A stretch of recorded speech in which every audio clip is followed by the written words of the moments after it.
Hello, everyone. Welcome to the Mindscape podcast. I'm your host, Sean Carroll. You know, there's a lot of excitement these days about artificial intelligence and computers and technology more generally, possibly changing the world in a dramatic way. We talked about that in a recent solo podcast as well as with other people. But the other thing we mentioned in the solo podcast, the royal we, of course, me, is biology, because biology has not gone away in its dramatic effects on what we can do to ourselves biologically, not to mention how we can program and build and design biological organisms to do interesting things for us. The basic idea is that when you want to build some technology to either affect things on very, very small scales or do things very, very delicately or very precisely, or to do them in a biological context within a person, right? To cure diseases, to deliver drugs or something like that. Very often, Mother Nature has been there first, has figured out a way to do these things that you want to do, and so you don't have to invent from scratch how to do them. DNA and cells and metabolism with mitochondria could always be very, very useful in these precise contexts. So it's very exciting to contemplate what's coming down the road in terms of ways that we can manipulate biology and use biology to help us in a bunch of ways. And a recent breakthrough along exactly those lines is the subject of today's podcast. Gizem Gumuskaya is a researcher who recently got her Ph.D. She's now a postdoc, and she works in the same lab as Michael Levin, who was on the podcast before. And Gizem's thing is something called Anthrobots. This is a subset of something called biobots. Biobots are basically little robot-like things, but made out of cells of one form or another. And as you'll see from the podcast, it's still in a very, very early form. It's not like we have many different pieces that we're designing and putting them together in an intricate way. But the point is you can take cells, and in the case of Anthrobots, you can take human cells, and you can sculpt them. You can nudge them into a particular configuration, and then, some of them won't do what you want to do, but others will, and you can keep the ones you want and discard the ones you don't want. And what they can do is pretty amazing. They can heal things inside your body. They could, like we said, deliver drugs. They could be used as sensors to figure out what's going on inside you. And it is just the very beginning of this process. This is different than DNA robots or synthetic biology when you are designing the genome. This is just using the cells that you already have and putting them together in very interesting ways. So I think that what comes through in this conversation is both that what's already been done is extremely amazing and exciting, and that this is just the beginning, that we're going to be going places with this kind of technology that it's hard to foresee the impact of. But certainly the impacts are going to be big. We do briefly talk on, are there any dangers here? But I think for the most part, the possible impacts here are going to be pretty awesome for humankind. It's a wonderful landscape of opportunities out there, and we're going to be exploring it. I'm very excited. So let's go.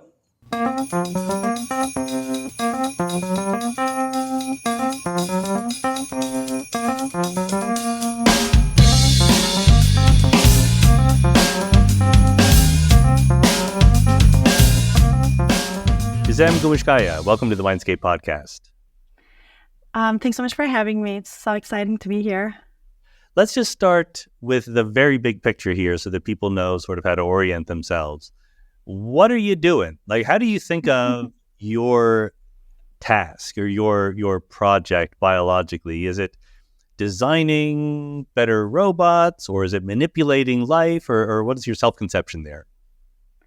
I think there are a couple different layers. Two big layers are, science and engineering. So number one goal is really engineering new systems by leveraging what nature has to offer in terms of us being able to create new types of structures and living architectures that are not necessarily evolved but designed by us. So pushing the boundaries of what we can do in terms of harnessing nature's unique properties when it comes to construction. So this is like regeneration, healing, replication of constituent building blocks, self-construction, ability to sense and respond to the environment. These are all really amazing properties we would love to have in artificial structures, but they have been so far exclusively reserved to natural structures. So bringing those hallmarks into engineering through synthetic morphogenesis is sort of the first layer. And then in doing that, in the second, the scientific layer, we're understanding how morphogenesis happens in nature, how these amazing structures arise in nature in the first place. What are the rules there? What are the knobs we can turn? So understanding system to create new things with it. So really, those are the two legs of this pursuit of synthetic morphogenesis. Well, you used the phrase synthetic morphogenesis, which I think we're going to have to define. Probably I can figure out what synthetic is. Genesis probably. Morpho is shape. But what do you have in mind? So it's really starting with the concept of morphogenesis, which is this amazing thing that happens in nature, basically development of form in nature, this process of a single cell building itself into this functional multicellular organism. And the process of morphogenesis is seen across all kingdoms, essentially, from simple sort of biofilms, like a single bacterium giving rise to, self-replicating, giving rise to this amazing biofilm, all the way up to higher order mammals. So it is the development of form in nature, the business of morphogenesis. And the synthetic part is, as I sort of unpacked at the beginning, understanding how this happened and then steering it into new ends. So it's really bringing this goal-oriented design, which is something that does not exist in nature. It is a human construct. Merging that with this sort of trial and error and bottom-up construction that nature uniquely reserves, bringing the two together to have nature build itself into ends designed by us humans. So I have very long thought, and I'm sure that I've said this many times in the podcast before, that nature has a huge obvious advantage over technology, because usually when we build things technologically, we build them out of metal or whatever is the minimal thing to do the shape we want to do. And as a result, the things are very brittle. Like if my car breaks down, I have to take it to someone to fix it. It doesn't fix itself, whereas nature has the job of fixing itself. So in that sense, it's kind of an obvious place to look to build better things, to sort of piggyback off what nature does, right? Yeah, absolutely. And I think why this hasn't really been accessible to us, I mean, we all admire nature, right? That's the sort of genesis of science, trying to understand nature, trying to understand how all these processes happen. And it really looked to us like magic, because it has this magical quality due to its bottom-up sort of nature. But sort of for the first time really in science, in the history of science, we are really trying to understand now what's the logic behind that magic. And we've had the genetic code sort of started being sketched out in the 20th century. So what we're really doing in the 21st century is looking at that and understanding that systemics behind it, and then we'll essentially recoding it in order to still retain those magical qualities that only nature has to offer, like self-construction and regeneration, but bring sort of that the engineering coding mindset and trying to get it to do something specific. And biobots are just sort of the first example, or one of the examples of where we can take this.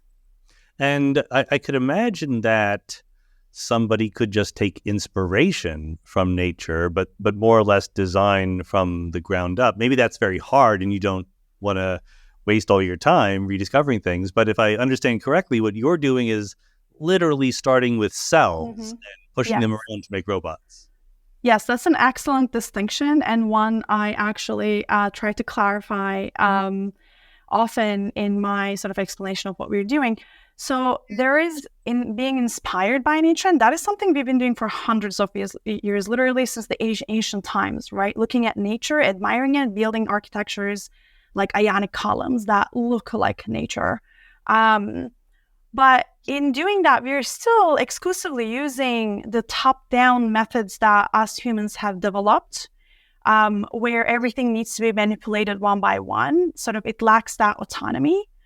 And still to this day, in the 21st century, we're doing things like this. I mean, a lot of sort of in bio design, there is sort of like molding things, or even 3D printing to a degree is just sort of a contemporary version of that, building things top down in order to approximate the final product to sort of what we might be observing in nature. But what we are saying, what we are saying is, let's take some of what we have developed as humans, again, goal-oriented thinking, all the sort of engineering principles of modularity, robustness, and marry that to what nature uniquely has to offer, mainly self-construction. So yeah, I am literally working with cells and recognizing that in those cells, there actually exists a morphogenetic code that we can sort of work with, and that is amenable to human design. So I think just that combination of the two is really sort of a nascent field, and it is going to go to really exciting places. Okay, let's be more specific about this biobot idea that you've already mentioned. Apparently, the earlier thing, before we get to your particular Anthrobots, there were Xenobots. And again, if we have a classical education, we can probably figure out what those mean a little bit. But tell us about the Xenobots, if you can. Yeah, so Xenobots were the sort of first fully cellular biological robots, as we call them. So prior to this, the field of biobots existed. A lot of what was being done in the field, though, is precisely what we're talking about, sort of a hybrid between sort of gels or scaffolds or things that could support the cells. And then on top of that, you can add cells in order to sort of optogenetically induce them or harness some of the biological qualities. So they were sort of hybrid biobots. With Xenobots, which were developed in my PhD advisor's Michael Levin's laboratory, in collaboration with Josh Bongard's lab in University of Vermont, by Sam Krigman and Doug Blackiston. So Xenobots were the first fully cellular biological robots. So there is no scaffold, no support. It is created using frog embryos by extracting tissue from frog embryos and by surgically manipulating. So there is still that top-down manipulation aspect. It's not quite self-construction, but it's sort of one step forward in my sort of definition of where we're trying to go, which is quite literally building self-constructing robots and structures. So it was definitely one step forward in that axis. And how they are built is that cells are extracted from frog embryos and sculpted into spheroids with cilia covering their surface. And it was discovered that these Xenobots are able to sort of move around in different patterns and able to do useful work like aggregating loose cells. And it was really exciting because now we're, with that work, it was really sort of in the field of biobots, we're able to see that we don't need any type of inner materials. We can use only nature, and we can work with it to get it to sort of show up as a new architecture. These were stem cells they were starting with, I think. And so maybe you should tell us what a stem cell is and why that mattered. Right. So these cells were from frog embryos, so frog embryonic stem cells. And why stem cells are important here is because stem cells have huge potency in terms of the different types of tissues and structures they can become. So they have a high degree of anatomical plasticity, as we call it. What that means is that a cell's or a tissue's ability to become different things. For example, as a adults, your morphology is locked in. I think so, yeah. You don't really have a ton of plasticity, but at the sort of embryonic state, that adult grows. So that adult has a lot of different tissues, right? And every single cell in that adult's body is coming from one original cell. So every single cell in the body is sharing the exact same DNA, but they have all different kinds of properties. So our cells in our eyes and in our kidney have the exact same genetic makeup in terms of DNA, but have completely different functionalities, shapes. Well, this is because that original cell in the embryo had a huge degree of sort of morphological plasticity. It could become a lot of different things. And during the process of morphogenesis, through differentiation, as cells self-replicate, one becomes arm, one becomes leg, one becomes hair, one becomes skin.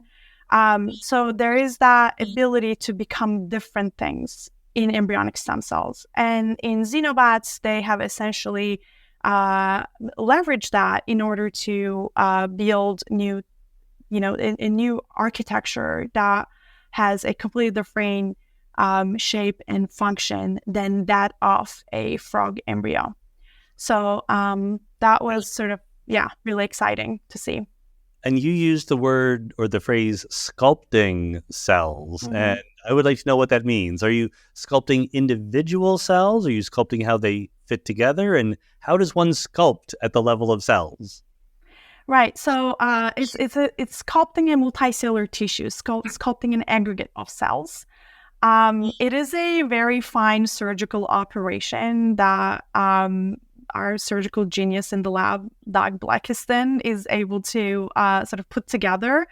I'm obsessed with self-organization, so I actually don't do any sculpting. And if you gave those cells to me, I cannot make you a xenobot. But yeah, Doug has a really sort of fine hand, as we call it. And he was able to put together, and he has these really beautiful videos. I encourage listeners to go look them up for how he builds them.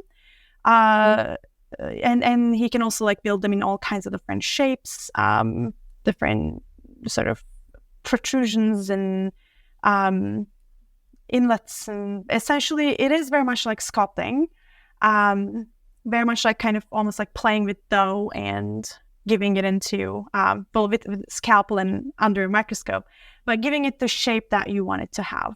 So it has that advantage. The collection of cells this shape, or you're Correct. literally shaping an individual cell? No, it's a collection of cells. You're shaping a multicellular aggregate. Okay, very good. And so you, in the Xenobots anyway, you basically are nudging the stem cells together to make a specific shape. Do you do any more than that? Do you edit the DNA or give it chemicals, or how do you make it a bunch of cells into a biobot? Right. So in that case, they also supply the system with different inputs. I believe they use a notch inhibitor. And so they have a matrix in the 2021 paper, I believe it is. And based on the different environmental inputs you give to the system, it is able to sort of acquire different shapes and properties. They haven't really edited the sort of DNA or integrated different genes to make Xenobot. Once you have your Xenobot, and same thing with Anthrobots, you can use it as a platform to add in different genes. So it is still very much, and I think we should get to this, different approaches to synthetic morphogenesis and genetic circuit approach versus this sort of more morphological, anatomical plasticity approach. The two are complementary. So once you have your biobot platform, you can still add genetic circuits, which has been the predominant approach in synthetic biology so far. And they have done this too in Xenobots. They added a optogenetic receptor that enabled them to sort of communicate with Xenobots through light. And I believe that's also in the second or third paper. But to make a Xenobot, you do not need genetic circuits, or you do not need to change the DNA. Okay, very, very good. And one sort of quasi-philosophical question before we jump into the Anthrobots in particular. So this is this biobot is a new kind of thing. It's not an organism, Mhm. but it's not a robot either, right? I mean, has anyone, maybe philosophers or maybe someone else, sort of Yeah. opened their eyes and said, "Oh my goodness, you've created not just a new thing, but a new kind of thing"? I don't quite know if it's a new kind of organism, because I mean this kind of goes into like how do you define organism all the way down to how do you define life. I think it's more like expanding the sort of palettes of stable morphologies that we can create using things that we call nature, right? Using cells that are evolved. Like we did not build those frog embryos; they are natural in that sense. But by using them, we're able to create a stable, fully cellular, morphological, steady state structure. Um, so it's, I don't think it's a new organism quite, and maybe that's not even like the useful question to ask. But in terms of why they are robots, in general, I think the field of biobots is using the term robot. Maybe not with the utmost rigor. I think in general, starting with earlier hybrid biobots, Xenobots, Anthrobots, we call them robots because there is some degree of programmability. So programmable anatomy, I think, is sort of the justifying factor there to call it robot. But there definitely, there is a lot of, side discussion going on for like terminology and how should we refer to them. Mike has a whole blog post about this. I also encourage readers to check out his blog and read on that if that's of particular interest. But the biobots, at least so far, do not reproduce themselves, right? There's no natural selection going on just within the biobots. Correct. So for Xenobots, for paper number 3, what they have done is to show that these Xenobots that move around so far mindlessly, because we haven't really seen otherwise. So doesn't mean, they can't be, it's just we haven't seen otherwise. Collected cells together, sort of aggregated individual cells that are sort of free floating in the dish. And they were able to show that these cellular aggregates themselves were able to then move around because they also have cilia on their surface. And this went on for 3 generations. So in that sense, I think they, there is a kinematic self-replication. Although that sort of like reminds me of, machines that make sort of 3D printers that print parts for more 3D printers. So, bots aggregating cells to create aggregating bots that aggregate cells. So it's kind of that like recursive nature of it maybe is what making it look like self-replication. But sort of that's the I think we've dipped our toe on the self-replication water in that way with Xenobots, but not with Anthrobots. Anthrobots they can aggregate cells together like Xenobots. However, because their sort of modus operandi is not through aggregation, but through self-construction, that aggregation itself doesn't create a new Anthrobot, or we're not making that claim.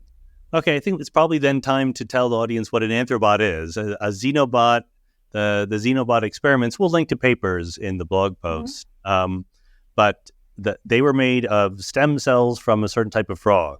The Anthrobots, you just dig up little cells from human beings.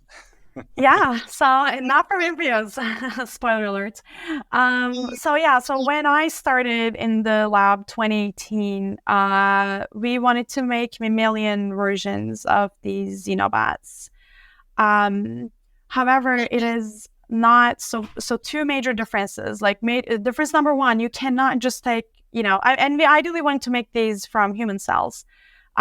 Because we're interested in using these in medicine potentially. So you can't just take human embryos and, pick cells and like play with them and then put them together and see what they do. Like that is just not going to happen. And even if that was allowed, I actually personally think there is a lot of merit in trying to get these bots to build themselves from single cells, to sort of recapitulate, like go even one step further, not just use fully biological cells, but also have them bring to the table what they can uniquely do.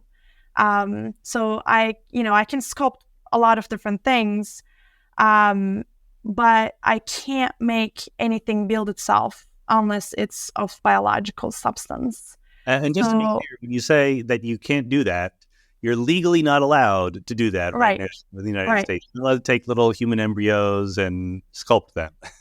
Exactly. Poke around. I mean, I think up until day 14, I believe, is allowed not to poke them, but to run experiments. But beyond a certain sort of legally defined threshold, you are obliged to shut down the experiments. And yeah, so it is more like a legality and ethical issue rather than science. I mean, there's no reason why you can't take cells from anywhere, and there's no reason why you can't physically do that. But yeah, that's just not something that is done. And even then, I think that, as I said, like sculpting, we just want to try a new construction modality. And I mentioned at the beginning, I do have a background in architecture. So I actually came to synthetic biology from architecture, civil engineering space in order to sort of explore some of these potentials that biological systems have in terms of how they, build everything we see in and around us. So the idea of getting cells to build themselves was really interesting. So I think this is where this is a really good case study actually for synthetic morphogenesis, because sort of the building of Anthrobots, because our really first step was, what is our goal? What is our end morphology? Which is a very much engineering problem, right? Like, or even in design, like you just start with, what do I want to see in the final system? What are my design requirements? So for Anthrobots, the list of design requirements is as follows, essentially. In terms of structure, we wanted to basically replicate Xenobots. So we already have a target structure right there, a spheroid with cilia on the surface, so they can move around. Or actually, that was another thing so this is the side of that tension between science and engineering, right? Like, this is a very much engineering goal. I want to make a multicellular spheroid with cilia on the surface from, human cells, because I want to make these bots that move around and that I can put into human body. This is all, we're very completely talking about engineering here. But there's also this sort of underlying scientific question. Well, if I create a multicellular structure that looks exactly like a multicellular structure that is from a completely different kingdom, right, from amphibians, okay, will it move? Will it do the same thing? What will the similarities be? What will the differences be? I mean, this is also sort of Anthrobots versus Xenobots. And there are some minute differences, like Anthrobots are a little smaller, we can get into later. But essentially, in terms of their morphology, they're kind of like twins. They're both spheroids, multicellular spheroids with cilia on the surface.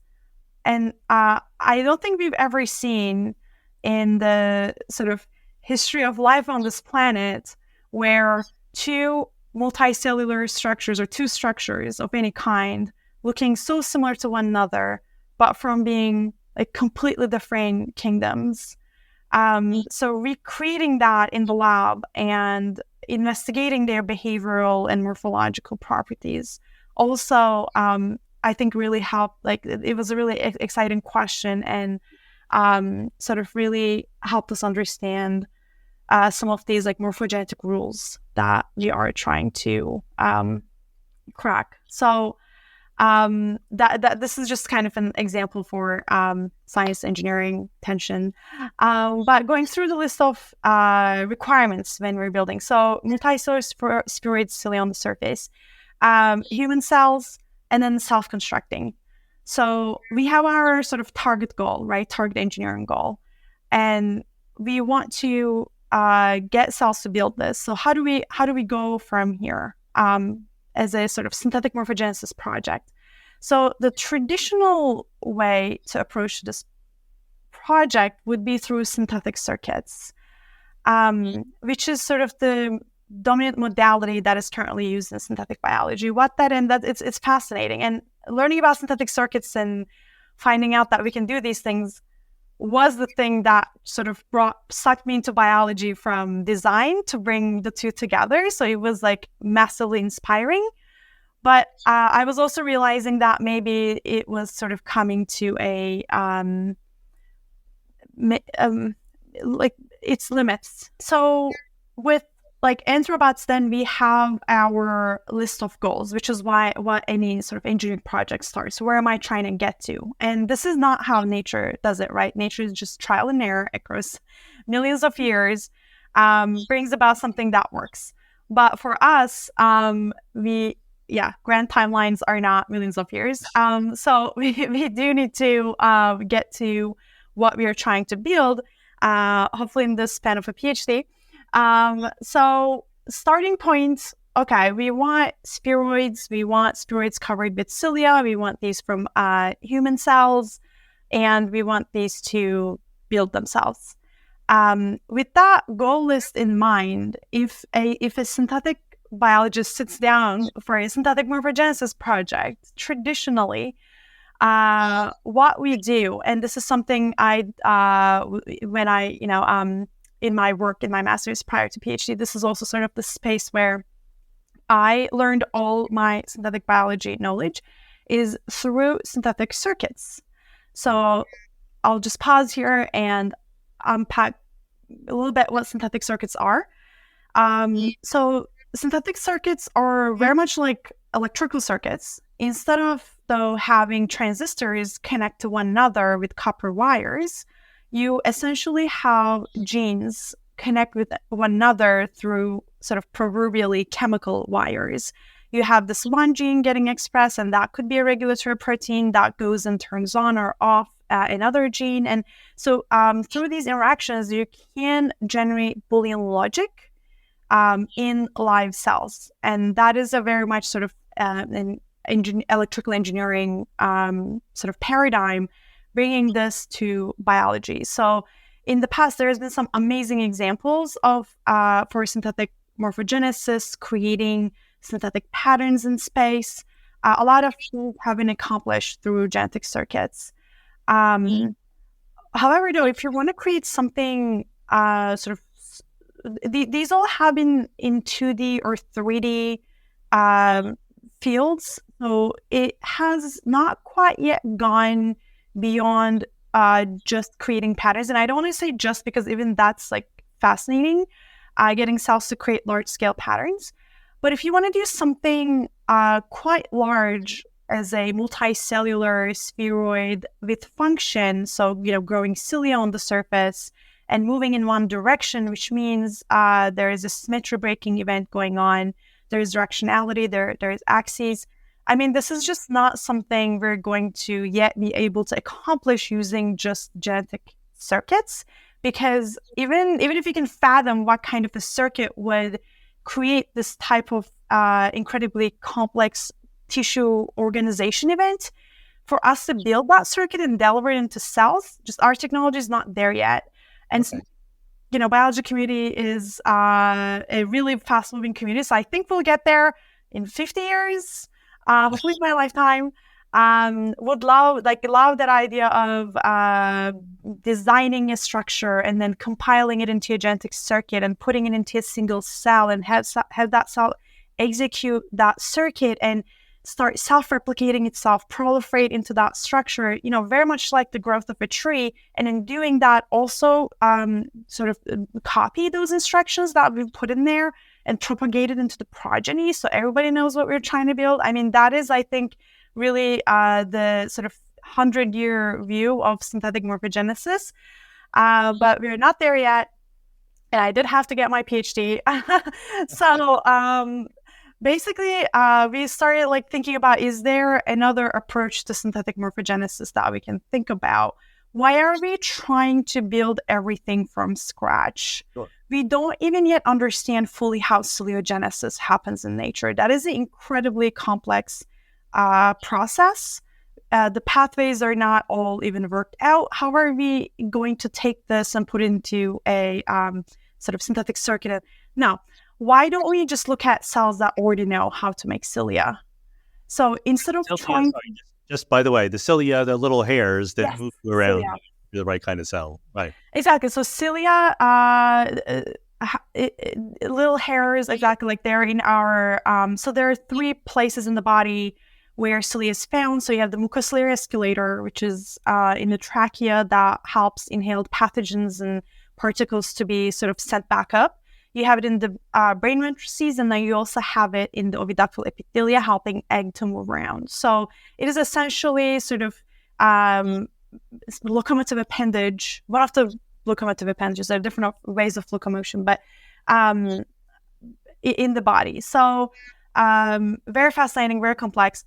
So then really this new approach to synthetic morphogenesis is asking the question, can we leverage what cells already know how to do and have them do have them deliver as much of the final engineering goals as possible, and then, without really interfering at the genomic level, but only by sort of engineering their environment, nudge them, so to speak, towards the designed goal. Mm-hmm. So this is really a shift from looking at how morphology develops in nature. I think the traditional view is very sort of gene-centric, and this is something Mike's lab has been working on for a very long time. The traditional view is everything is encoded in the genome. I mean, if you read my work like prior to Anthrobots, it's also very much like, okay, which gene we're editing, how are we building this? And so the Ph.D. has really sort of gave me the room to think about this sort of more extensively, and really started realizing that the morphogenetic code encompasses more than just the genetics. It also has these added layers of environment and epigenetics. And by changing things, tuning things at these levels, we can also change the final morphology. Mike has this fascinating work, double-headed worm. So he took a worm. This is years before I joined the lab. If you cut the head, head grows. If you cut the tail, tail grows. So they cut the head and changed the sort of bioelectrical signature at the cut point, and managed to get a tail grow instead. So you have 2-tailed worms and 2-headed worms. And there are a bunch of different examples like this, where by just changing the environmental inputs, you can change the morphology. So for then building Anthrobots, we've asked the question, which cells in the human body already know how to make cilia? So we have, we can go with brain cells, we can go with tracheal cells, we can go with oviductal epithelium. We've just decided to go with cells from trachea because cells just more available, because the more widespread research on lung diseases. And so started with a single cell from the epithelium, NHBs, and looked at different ways to get these cells to create cilia. So already there are protocols out there for getting slitted epithelium to build itself, so we can study. And this is, again, where sort of science and engineering is splitting a little bit. In science, we just want to create these things so we can better study and better understand the native tissues. So the goal is really, so in the field of organoids, the goal is to recapitulate tissue architecture. We don't want multiciliated spheroids running around because that doesn't look anything like what's in the human body. So there wasn't anything... So basically just kind of like looking at what type of culture methods are available. So there was one really interesting culture method that helped these cells to grow into spheroids, but cilia is looking inside. So this is a traditional airway organoid method. We take cells from human trachea, culture them in an environment with a dense matrix, and then they grow something that's very similar to what's seen in the human body, this lumen with cilia lining it. So that's great, except that's the exact opposite of what we're trying to do. Cilia is a spheroid with cilia inside. We're like, no, this is not going to move around. We want, spheroid with cilia outside. But look at how close we are. I mean, I think that's why it's really powerful to look at what these cells can do on their own readily before kind of like jumping on genetic circuits and trying to build it from scratch. And can I ask just very quickly, when you say Yeah. spheroid, we have this collection of cells. We're talking about like, Mhm. I don't know, 100 cells maybe? Hundreds, so yeah, a very varying number, but yeah, from 100, it could go up to thousands, but in the order of like hundreds, yes. And the spheroid is empty inside? It's just the container. It's not, or just the shell, I suppose. It's not a solid ball.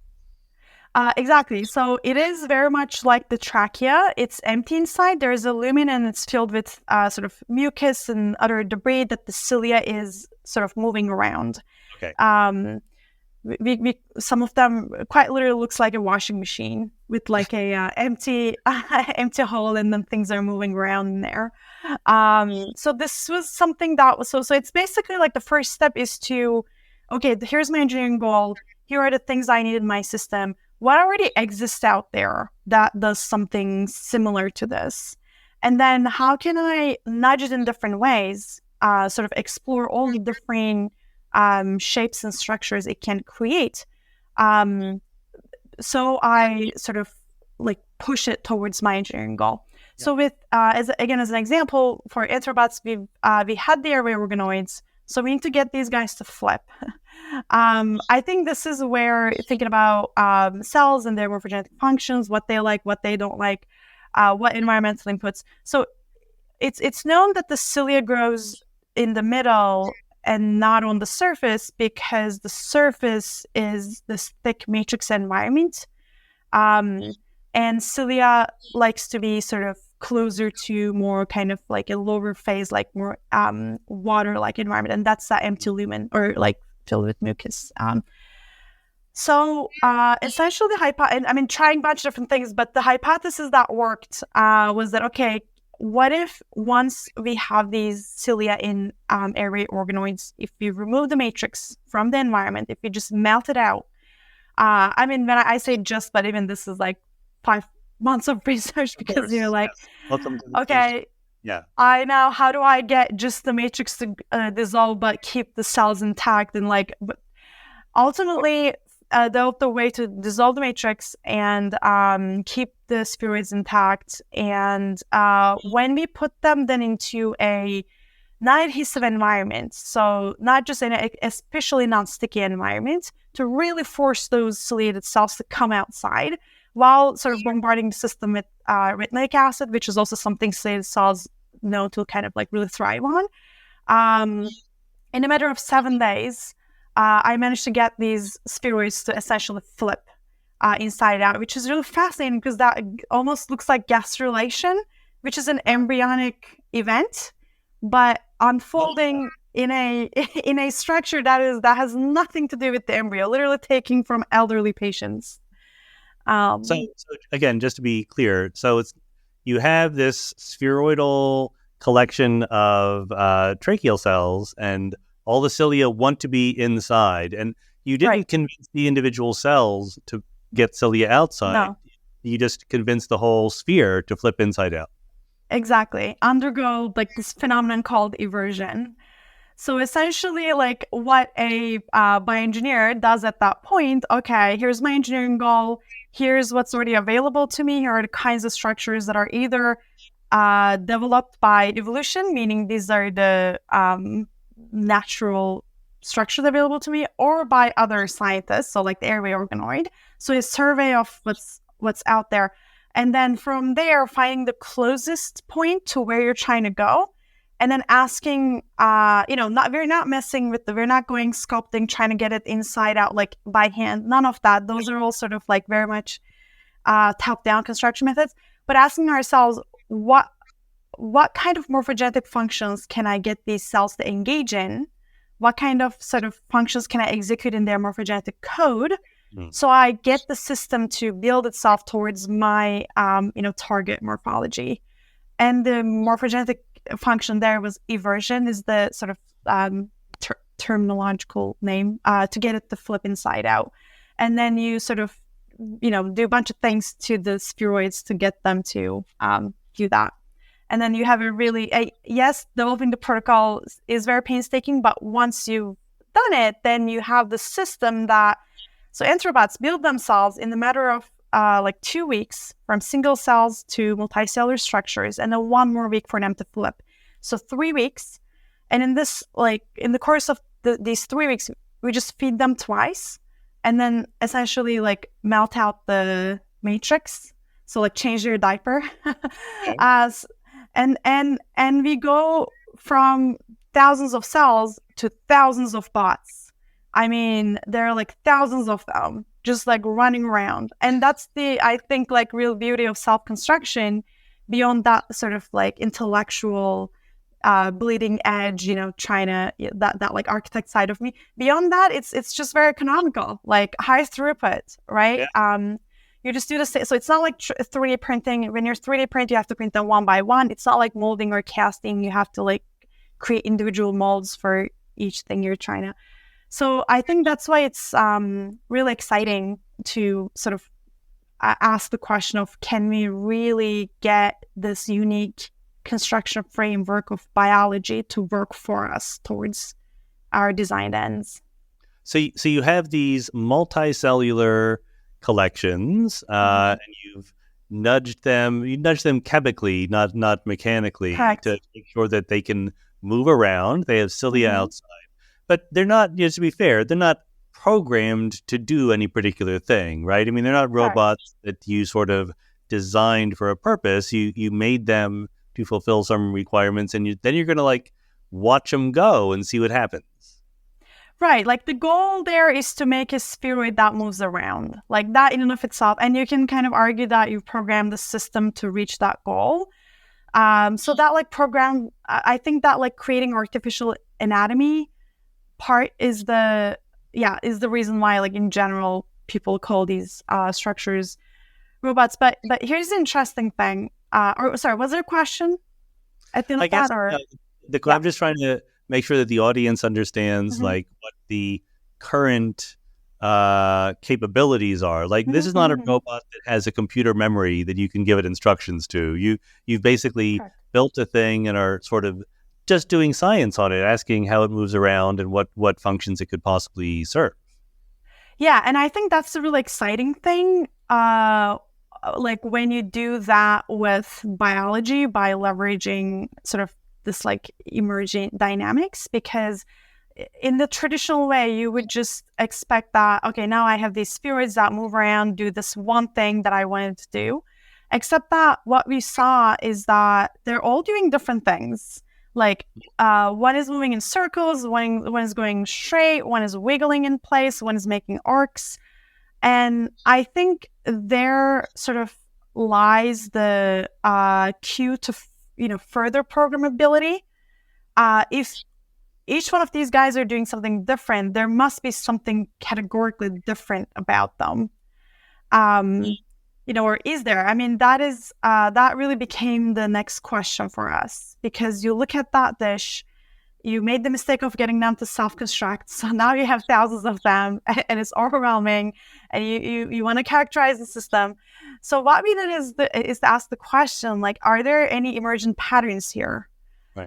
Are there cues to like, because all we wanted to do was to make these things kind of move around so they can go through live tissues and can sort of see what they can do. Like that was the degree of control we wanted to have. But then now we're seeing they're all doing different things, and now we want to understand, well, what are the differences between these different bots here?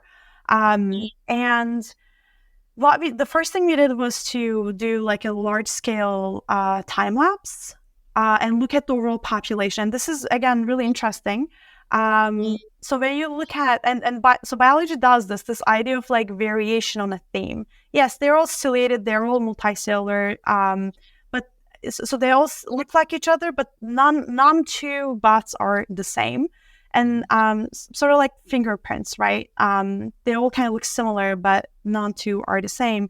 And turns out actually FBI has a whole way to categorize fingerprints. So each one has a fingerprint type. I believe there are 8 categories. We can double check, but like it's really on their website. So I'm like, wow, like this idea of character formation. So are there different categories in how these bots move? was sort of the first question. We collected this mass time-lapse data and then tracked them and did a PCA. So shout out to Simon Garnier from New Jersey Institute of Technology. He helped us a lot with the stats on this, and my student Pranjal Srivastava. So the three of us really sort of tackled this question of, can we find categories here? And turns out there are 4 statistically significant distinct categories in this sort of chaotic system. You have bots that do go in circles. You have bots that go straight. You have bots that go in arcs. And then you have bots that are sort of like random and eclectic and just kind of noise. So that was really interesting, because now sort of getting to that question, right? Like, okay, well, what else can we tune during their developmental trajectory that we can now start to sort of program the population to maybe always go in circles, always go in straight lines, or like do 50-50. So what are the engineering knobs in the system? And our sort of first hypothesis was, well, it's got to be about morphology, because we know that in nature, well, in architecture school, they tell you form follows function. In biology, I learned function follows form in nature. So if these functions are different, something's going to be different about their form. So then we did something, whoever, people who work with confocal microscopy will understand, something heroic. 3D scanned like 300 Anthrobots. So with the confocal microscopy, we basically shoot this the tissue with lasers to create a 3D reconstruction without really harming the bots themselves. So shout out to Ben Cooper and Hannah Lesser, 2 of my students. So we've tackled that problem next, and then created this massive data pool of all different Anthrobots, and then collected also motility data from a subset. So what that enables us to do is actually the next thing. But with this morphology pool, we ask the same question: are there stable patterns?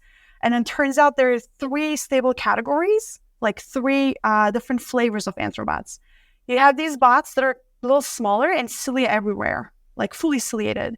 And you have these other bots that are larger, and sort of like a patchwork cilia. And then you have this third category, again larger, but only cilia on one side and not the other.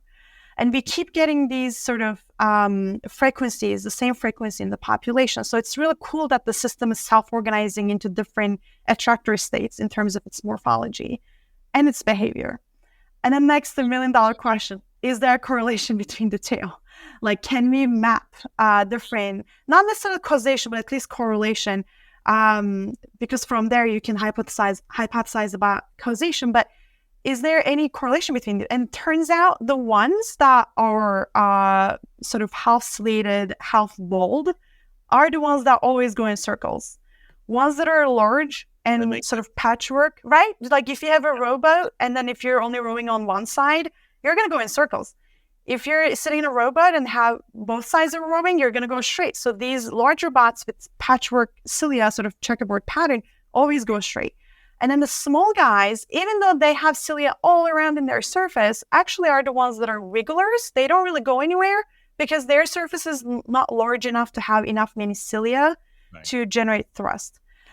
So yeah, I mean, once we kind of figured out that that there is a correlative mapping between morphology and shape, I think sort of that's where the future efforts to program will flow, because now you can kind of nudge the system to go one way or the other. And because I'm sure that the audience cares about this, the Anthrobots, they don't reproduce and they have a finite lifespan, right? They're not going to take over the world, probably. No. Probably. No.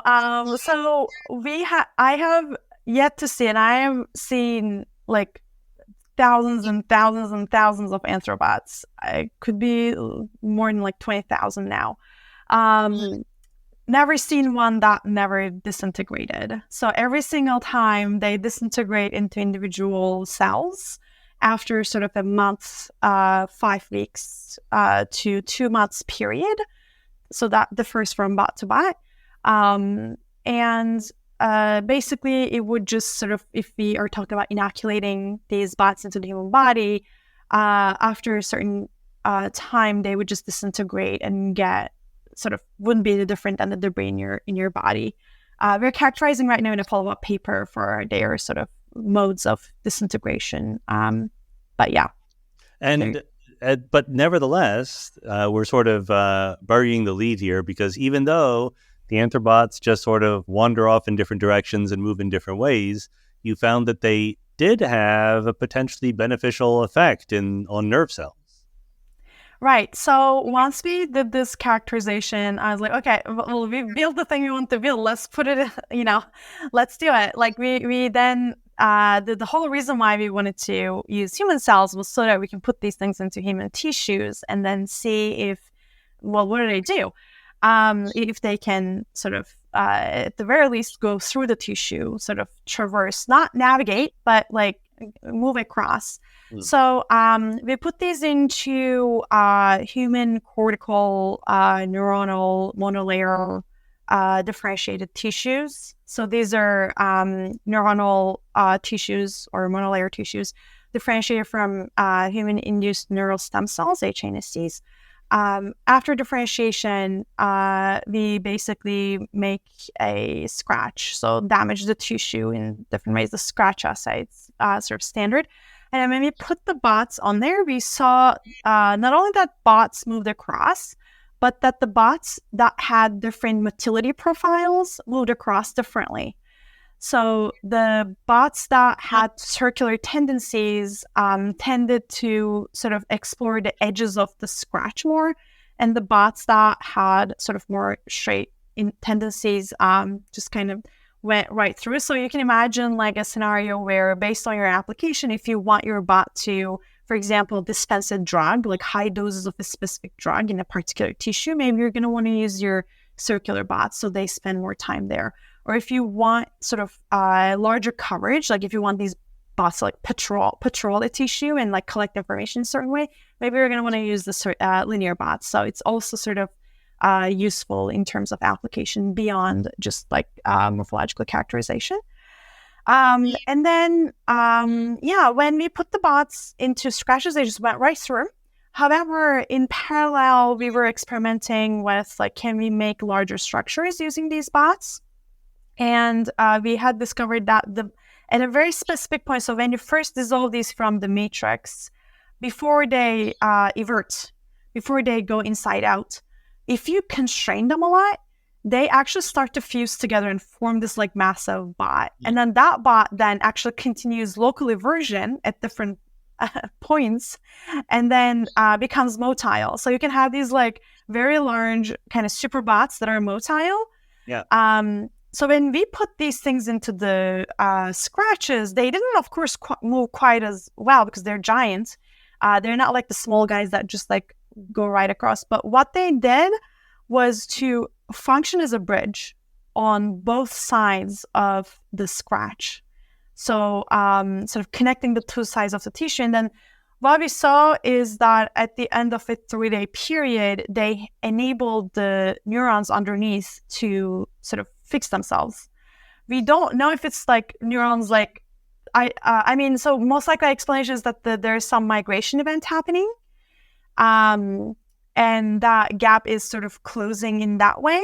And that migration event might be either due to like serotonin release from the bots or due to some sort of like electrical transport. We have different hypotheses that we're testing. So we don't know why they are fixing this tissue, the neurons, but we know that when we put another type of, like a heck cluster, like a spheroid made from this kind of like heck cells, which are very off the shelf. We've tried that and we didn't see the same effect. So, and we also just try, so that's controlling for different tissue types. And then we've also just put a piece of agarose and also didn't see the same effect. So it's also not just mechanical loading. We're investigating the mechanisms, but that was very surprising. Make some spheroids that could move around. And without even trying to program it too much, they went in and started to heal some neurons, which is pretty promising for what happens when we get better at it.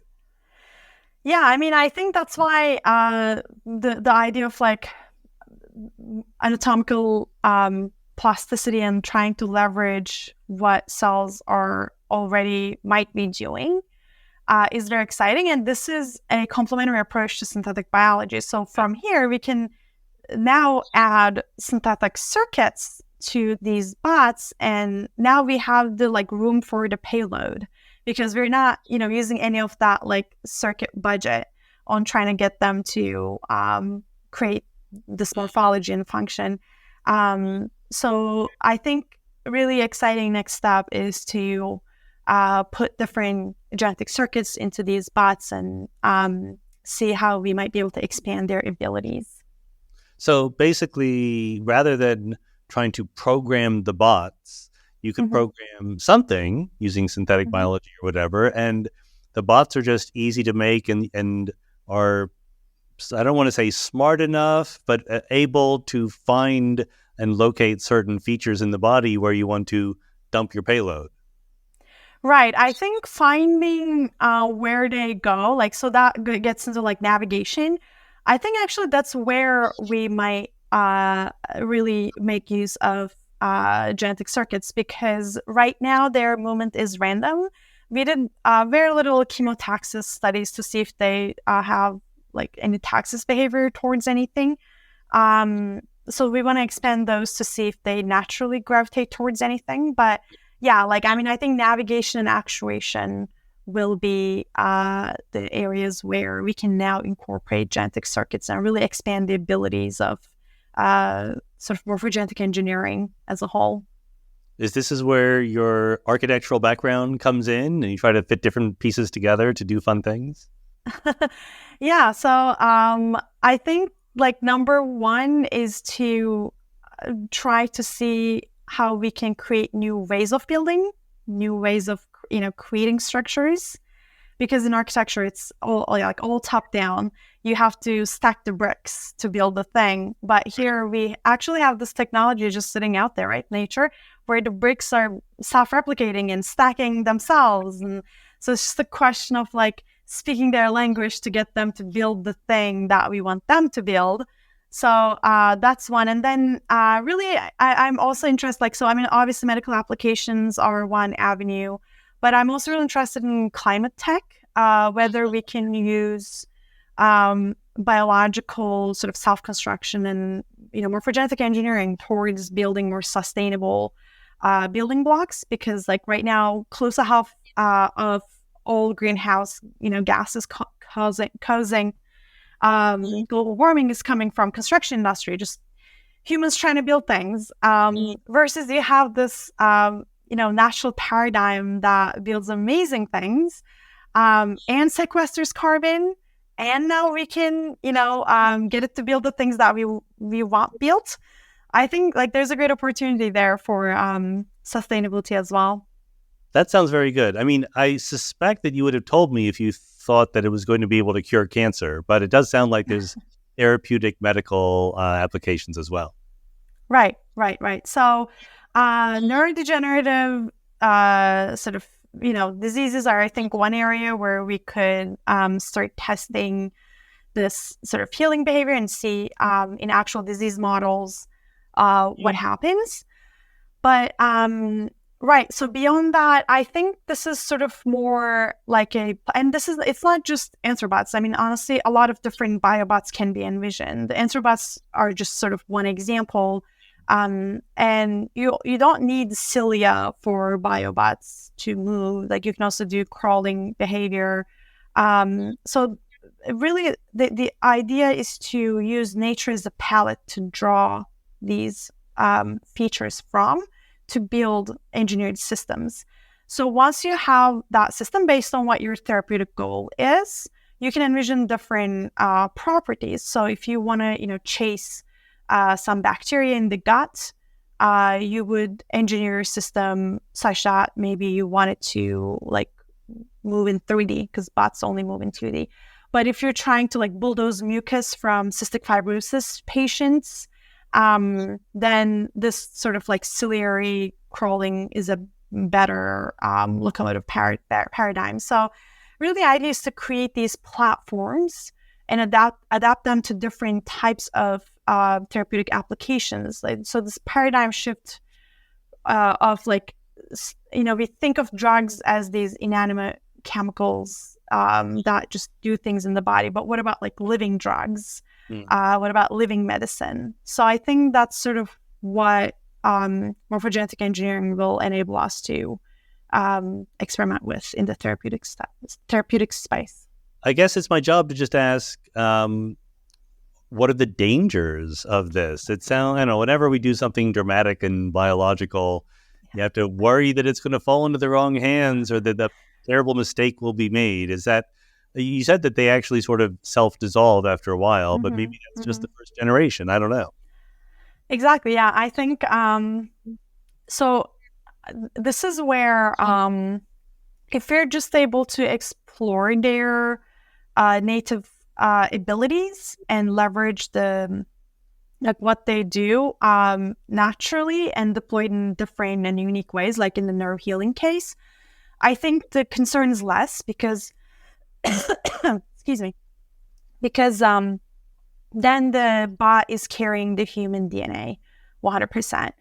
But if you're getting into sort of integrating genetic circuits here, and have bots carry payloads, I think that's where maybe some off-target effects might be observed. But this is something the synthetic biology community tackles with like a lot, and there are a lot of sort of different strategies for this. For example, kill switches, the bots or whatever genetic payload is being deployed in the body could be deactivated by a molecule that's orthogonal to everything else in the body and specifically targets that genetic circuit and basically deactivates the whole thing.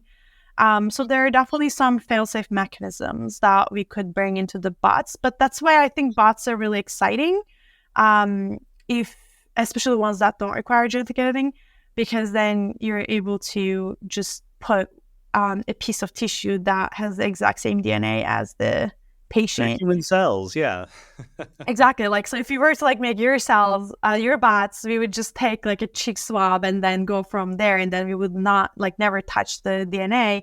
And then when we put those, Sean bots into Sean, once the bots are done what they're doing, they would just kind of disintegrate and the body would never even know. And that's the sort of advantage, like staying under the radar of the immune system.